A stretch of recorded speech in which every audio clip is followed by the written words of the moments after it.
विजय नाम का एक लड़का होता है। आज उसकी शादी होती है, लेकिन उसके चेहरे पे बिल्कुल भी खुशी नहीं दिख रही थी कि उसकी शादी उसके माता पिता उसकी मर्जी के खिलाफ करा रहे थे। ऐसा नहीं था कि विजय को कोई और लड़की पसंद थी, बस वो लड़की जो थी इसके मन के हिसाब से नहीं थी, लेकिन अपने माँ बाप के आगे ये झुक जाता है और लाख मना करने के बावजूद इसके माता पिता जो थे उसी लड़की से शादी करना चाहते थे।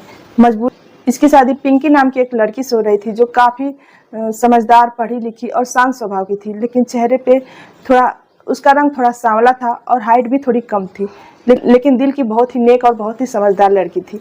इसके माता पिता जो थे उनको वो लड़की पसंद आती है और शादी फिक्स कर देते हैं। जब ये मना करता है तो बोलते हैं कि काफ़ी बदनामी होगी, शादी अब टूट नहीं सकती, तुम्हें उसी से करनी पड़ेगी। ये मजबूरी में शादी तो उससे कर लेता है। जब वो घर आती है पिंकी, तो ये उससे कोई भी रिश्ता नहीं रखता है, ताकि उसके कमरे में जाना पसंद नहीं करता। वो कमरे में बैठी इंतज़ार कर रही थी और ये उसके पास भी नहीं भटकता है। जब भी उसको देखता नज़रें फेर कर निकल जाता। ससुराल आए उसको 4 दिन हो चुके थे। अब इसके सास ससुर भी परेशान, रिश्तेदार भी परेशान कि लड़का तो एकदम बहू के पास ही नहीं जाता है। आखिर क्या कमी लड़की में दिख रही थी। वो लोग उससे पूछते तो बोलते आप ही लोग शादी करके लाए हैं ना, तो आप ही लोग रखिए, मैं उससे कोई वास्ता नहीं रखना चाहता।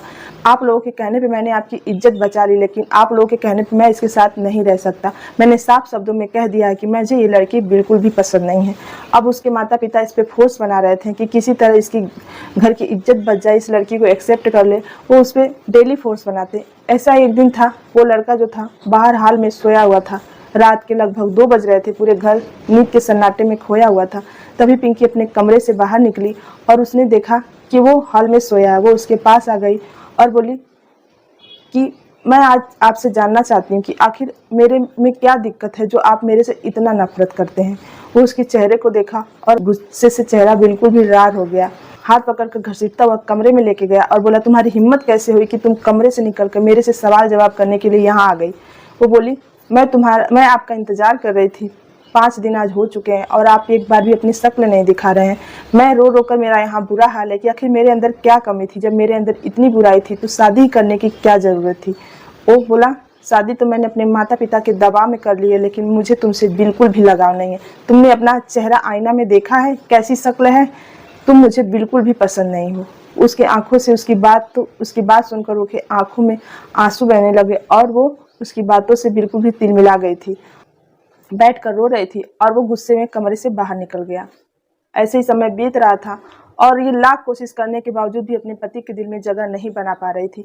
अब इधर इसके सास ससुर का भी रवैया बिल्कुल भी इसके साथ खराब होने लगा था। इसकी नंदे जो थी, इसको जानते ही हैं, जब घर में पति ही साथ ना दे तो उसकी वैल्यू उस घर में किसी की उसके सामने कुछ भी नहीं रहती। अब नंदे जो थी वो भी उसको काफ़ी टार्चर करती थी, समय समय पर उसको हमेशा ताना देती थी।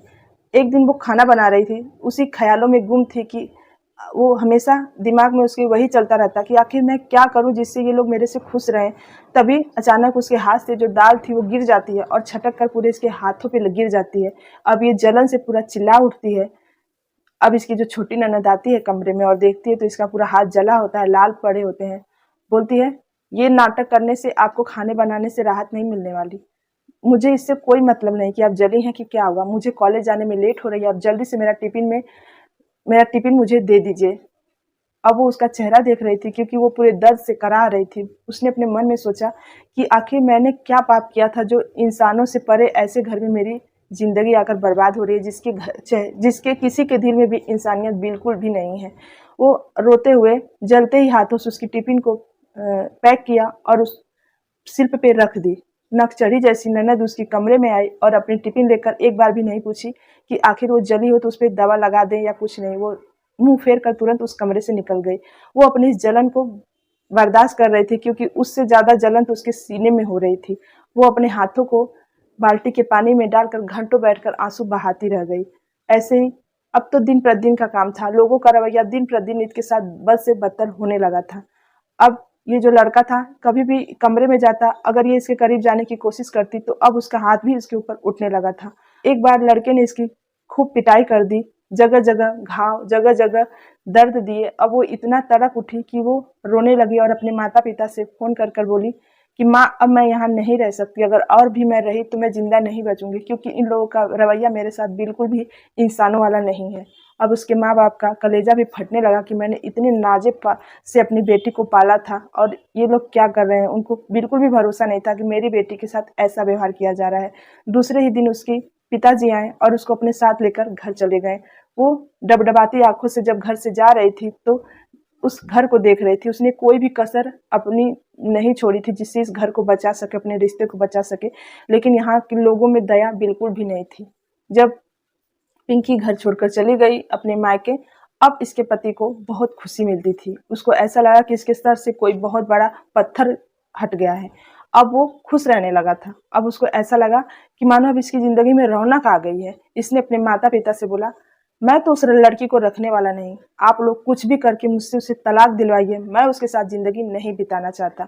अब इसके माता पिता सोचते हैं कि तलाक का प्रोसीजर तो बहुत लंबा होगा, गरीब परिवार की लड़की है, कुछ पैसे देकर, लालच देकर पंचायत बैठाएंगे और उससे अपना छुटकारा कर लेंगे। वो लोग पंचायत बटोरते हैं और पिता से बोलते हैं पैसे ले लो और तुम्हारी बेटी को तो मेरा बेटा बिल्कुल भी रखना नहीं चाहता, तो मैं करूँ क्या। उससे पंचायत में ही रिश्ता दोनों तोड़ देते हैं और ये लोग उसके शादी के जितने भी खर्चे थे सब दे देते हैं। अब उसके माता पिता वही पैसा लेकर उस लड़की की दूसरी जगह शादी कर देते हैं। अब ये जो पिंकी थी, इसकी जो दूसरी शादी होती है, ये बहुत ही अच्छा लड़का होता है और इसकी ज़िंदगी अब खुशियों से भर चुकी थी। अब पिंकी को मानो वो ये सोच रही थी कि मुझे भगवान ने उस नरक से निकाल कर अच्छा ही किया, मैं पूरी ज़िंदगी घुट घुट के वहाँ मर ही जाती। विजय बहुत खुश था। अब तो वो तो अब बॉम्बे चला जाता है और वहीं एक कंपनी में जॉब करने लगता है। जब कंपनी में जॉब करते हुए 2 साल हो जाते हैं, तब उसके घर पे नए नए रिश्ते आने लगते हैं कि अब दोबारा शादी कर लो। अब वो इतना खुश होता है कि अब वो अपनी मनपसंद लड़की से शादी करेगा। अब उसकी माँ के मोबाइल पे एक लड़की की तस्वीर आती है, गोरी चिट्ठी एकदम सुंदर लड़की रहती है। अब जब उसकी माँ उसके मोबाइल पे व्हाट्सएप पे फोटो भेजती है तो वो खुशी खुशी हाँ कर देता है और बोलता है, मम्मी ये लड़की बहुत अच्छी है, मुझे इस लड़की से ही शादी करना है। अब इसके माता पिता भी खुश हो जाते हैं कि चलो किसी तरह इसका घर बसे, और वो लोग उस लड़की से शादी करा देते हैं। अब ये जो लड़की होती है, जब इससे शादी होती है तो लड़की घर आती है। अच्छी तो देखने में बहुत थी, खूबसूरत, लंबी तंबी काफ़ी थी, लेकिन वो शहर में पली बड़ी थी। वो जब यहाँ आती है तो डेली का काम था। अब वो सोझे मुंह किसी से भी बात नहीं करती थी। जितना इसकी पहली पत्नी सीधी थी, उतने ही ये गुस्सैल थी। इसके माता पिता कोई भी काम बोलते करने के लिए तो बोलती, मैं यहाँ बहू बनकर आई हूँ, आप लोगों की नौकरानी नहीं, मैं कुछ भी करने वाली नहीं और मेरे से ज़्यादा उम्मीद भी मत रखा करिए। और अपने पति को हमेशा खरी खोटी सुनाती। अब ये जो विजय होता, वो इसका चेहरा देखता और अपनी पहली पत्नी के बारे में सोचता कि घंटों पानी का गिलास लेकर इसके पास खड़ी रहती थी, कोई बात कहने से पहले ही उसके लिए वो तैयार रखती थी। अब उसको पहली वाली पत्नी याद आने लगी थी। अब उसकी नंदे जो थी, वो नंदों को भी अच्छा सबक सिखाने लगी थी, क्योंकि नंदे भी पहली भाभी का रवैया इसके साथ अपनाने लगी थी, लेकिन ये वो वाली चीज़ नहीं थी।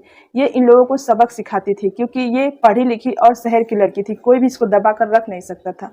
वो दिन प्रतिदिन यही कहती, अगर आप लोगों ने मेरे खिलाफ कुछ भी मुझे परेशान करने की कोशिश की तो मैं पुलिस में जाकर कंप्लेन कर दूंगी और दहेज का उत्पीड़न का केस लगा दूंगी, फिर सबको जेल में खटाऊंगी। इससे सभी लोग डर चुके थे। अब तो उसका ये था कि वो देर तक सोती रहती, जब मन करता उठती, जब मन करता जो करती। अब वो नंदे उसके लिए खाना बनाती। कभी पहली जो पत्नी थी वो उन लोगों को खाना बनाकर अच्छा अच्छा खिलाती थी, अब नंदे डर से इस भाभी को खाना बनाती। और अब वो आराम से उसकी जो पहली ये जो दूसरी शादी हुई थी, आराम से ये घर में रहती, चारों तरफ घूमती और सबको हड़का के रखी थी। सास ससुर क्या होते हैं उसको बिल्कुल भी नहीं पता था, क्योंकि वो जो मन में कपड़े आते वो खरीद कर लाती और पहनती। जीन्स टॉप, सर पे दुपट्टा बिल्कुल भी नहीं रखती। गांव में तो लोग यही बातें करने लगे थे कि इतनी सीधी सादी, इतनी अच्छी लड़की को इन लोगों ने छोड़ा, उसकी हाय लगी है, इसलिए इन लोगों को ऐसी नकचढ़ी बहू मिली है। अब तो वो ताने भी देने लगी थी कि जो पहली थी ना, मैंने उसके बारे में बहुत पड़ोसियों से सुना है कि वो काफ़ी अच्छी थी, आप लोगों ने उसके साथ बहुत बदसलूकी की, तो मुझे वो मत समझना, मैं उसमें की लड़की बिल्कुल नहीं कि आप लोग मुझे दबाओगे और मैं आंखों में आंसू बहाती रहूंगी। अब तो विजय को ये लगने लगा था कि मानो उसके ऊपर अंगारे बरस रहे हों, क्योंकि उसकी बातें उसको हमेशा ऐसे बोलती कि मानो उसके शरीर पे खरोच रही हो। उससे हमेशा बोलता कि देखो तुम बहू हो तो थोड़ा सा बहू के गुण आने चाहिए, लेकिन वो बोलती, मैंने तुमसे शादी की है यहाँ बहू बनकर आने के लिए, मेरे सपने पूरे करो। मुझे उसको महंगे महंगे कपड़े का शौक था और गाड़ियों में घूमना, होटलों में खाना, ये सब का शौक था। वो डेली इसी चीज़ का डिमांड करती, जब वो पूरा नहीं करता तो डेली लड़ाई करती। अब उसकी ज़िंदगी जो थी नरक तुल्य बन चुकी थी। अब ये विजय जो होता है अपनी पहली पत्नी के बारे में सोचने लगता है और यही सोचता कि वो कितनी अच्छी थी, लेकिन मैंने उसकी कदर नहीं की, माफ़ी मांगना चाहिए। लेकिन वो पता करते हुए अपनी पहली पत्नी के पास जाता है, जो उसको पता चलता है कि वो एक स्कूल में पढ़ाती है। जब वो वहाँ जाता है तो वो बच्चों को पढ़ा रही थी। जब उसकी नज़रें उस पर पड़ती हैं तो वो चौंक सी जाती है और बोलती है, अच्छा आप कैसे यहाँ आ गए? उसने बोला, जानती हो मैंने तुम्हारे साथ बहुत बदसलूकी की है, इसलिए मैं तुमसे माफ़ी मांगना चाहता हूँ। उसने बोला, आप इतनी बदसलूकी नहीं किए होते तो मुझे इतना अच्छा परिवार कैसे मिला होता। भगवान ने अच्छा किया कि आप लोगों से मुझे पीछा छोड़ा दिया। आज देख सकते हैं कि मैं ये स्कूल जो है ये मेरे पति का है और मैं यहाँ पे सम्मान के साथ पढ़ा रही हूँ। मेरे पति मुझे इतना प्यार करते हैं कि मैंने सपने में भी नहीं सोचा था। तो मैं आपके उन घाव आपने जो मुझे दिए थे मेरे वो कब के भर चुके हैं और मैं उस पिछली ज़िंदगी को याद भी नहीं करना चाहती। तो अच्छा हुआ कि आप यहाँ से चले जाइए। वो मुँह लटकाता हुआ विजय वहाँ से निकल पड़ता है और मन में यही सोचता है कि सबसे अच्छी सीरत होती है, सूरत नहीं। और वो अब अपनी ज़िंदगी पे पछता रहा है। उसके गले जो हड्डी पड़ी है उसको लेकर झेल रहा है और इसकी पत्नी अब उसको जीना नरक बना चुकी है। तो ऐसे लोगों के साथ ऐसी ही होनी चाहिए। तो आज की कहानी कैसी लगी कमेंट सेक्शन में ज़रूर बताइएगा। तो आज के लिए बस इतना ही। अगर ये वीडियो अच्छी लगी तो वीडियो को लाइक और चैनल को सब्सक्राइब कर लीजिएगा। नमस्कार।